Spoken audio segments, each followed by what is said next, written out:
Candy Staton there with The Source, You Got the Love. We are here in the Six Music studio with Roger Moore, Sir Roger Moore.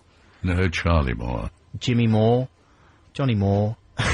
He's now, here. we should explain. So I'm going to carry on calling you Sir Roger. It feels wrong not to. We should explain what's about to happen. We have a segment on this program where Adam and I write songs. So and we pick a theme each week, and we go away individually, and each week sometimes. Every once a month. Yeah. And we craft these songs. When I say craft, I mean that in the loosest sense of the word craft. And the theme one week was to make prospective theme tunes for the Quantum of Solace, to try and second guess the producers and see if we could come up with a better theme song. So we are going to now play you, maybe just to ease you in gently, one of those theme songs. Yeah. And see what you think. See whether you... Have you heard the new theme song to the Quantum of Solace, the Jack White and Alicia Keys song? I heard it once. And do you have a strong opinion on... did you have a strong opinion on the theme songs in the Bond movies you were in? Because you had some of the best. You had Live and Let Die. Great piece of... For Your Eyes Only is great. Nobody Does It Better is great. I always had a soft spot for Moonraker as well. Moonraker's fantastic. Bassy? No, they were all good. The one thing about the Bond films that you can be sure of, they're going to be good music. Yeah. And hopefully Quantum of What about the Solace... Madonna one?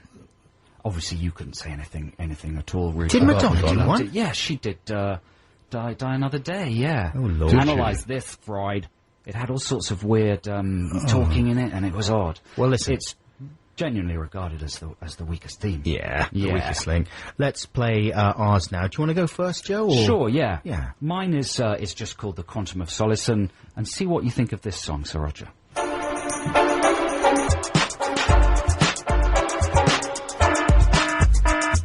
It's lyrically provocative, Sir Roger, and I don't expect you to respond in detail unless you want to. Those are my opinions. I say, Don Black, eat your heart out. Oh, that's very flattering, I think, even though I'm not entirely sure who Don Black is. He wrote most of the Did he? lyrics for Bond songs. Really? He was the lyricist? And along with Carol Bayer Sager and Robin Hamlish. Right. I'm sorry. And to be Leslie so Brickers. informed. Leslie Brickers. Right. Well, that's very flattering. Joe's thesis there, Roger, is that the naughties have got the Bond they deserve, a nasty, brutish Bond, as opposed to the rather more fantastical and romantic one that you personify. Do you agree with that? Yes, I do, because I killed them with love. Yeah. He kills them with his fists. You had a consciously slightly comic approach to Bond, though, didn't you, Sir Roger? Your approach to the character overall, because you thought there was an absurdity to the character in the Fleming novels. Well, the fact that a spy is recognised in every bar in the world, and they immediately see a martini shaken, not stirred, Mr. Bond. You know, how can you be a spy? How becomes Bond the spy? I was talking about arguments that you settled years later, earlier on, and I remember a flaming argument that my parents had when I was very little about whether Bond had a martini shaken, not stirred, or stirred, not shaken. And my dad was saying, no, he has it stirred, not shaken. My mum was like, what are you talking about? It's shaken, not stirred. And they had a huge bust-up about it. And they don't live together anymore. That's not the reason, but... there were too many martinis. Yeah, exactly. That was probably the thing. Anyway, I just mentioned that by the by. I'll play you my Bond song now. Okay, I look forward to it. This is my Quantum of Solace song. Here we go. Mr. Bond. Okay. It's a little drama for you within the song. Well, I think it's absolutely lovely. You miss some obvious rhymes with wits and things like that, but... It's BBC. But how... the devil did get Michael Caine playing Bond. You thought that was that was my best Roger Moore in there. Oh, I see. Well, not many people know that.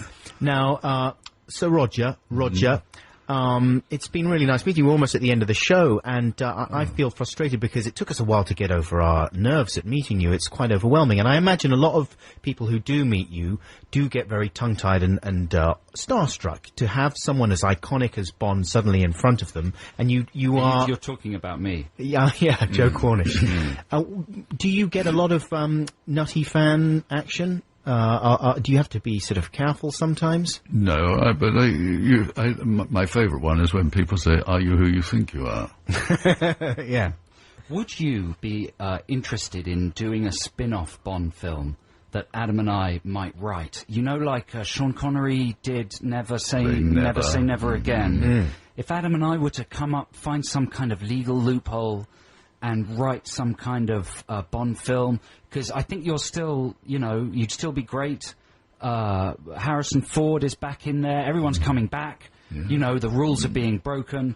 Would you be up for that? How much? Money. Right, that's the key question, isn't it? We could do 50 or 60 pounds. We'll talk to BBC Worldwide. Oh, this is a BBC budget, I can tell. Yeah. Yeah. Okay, good. So that's a yes. Yes, definitely. All right, listeners, we're going to have to write that film, and yeah, good. That's exciting stuff.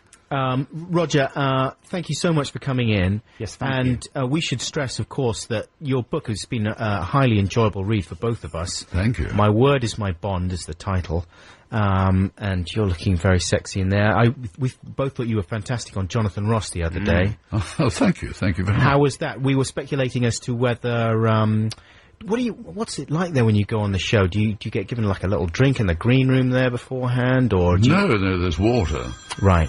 And that's it. Oh, no. That's mine. That's Adam's phone. How disgusting. Isn't that disgusting? That is my terrible. wife. Can you believe that? What is she thinking about? What is she getting Sir Roger to answer, for God's sake? That was a bit unprofessional of me not to turn the ringer off. Listen, Sir Roger, thanks so much for coming in. It's been an absolute honour and a pleasure. Thank you, Joe. Thank you, just Adam. stop looking at me. I just freeze up because I'm so starstruck. Well, you're quite exciting to look at. Well, I know, so it's a dangerous combination. I mean, this sort of television without pictures is it's electrifying good, radio. but not for you. No, we really do appreciate you coming on this show. I think you're either going to kill me or kiss me when you look at me.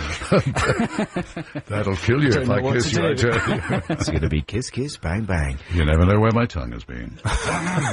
Well, what a superb way to end this week's show. We're going to play you out. What are we playing?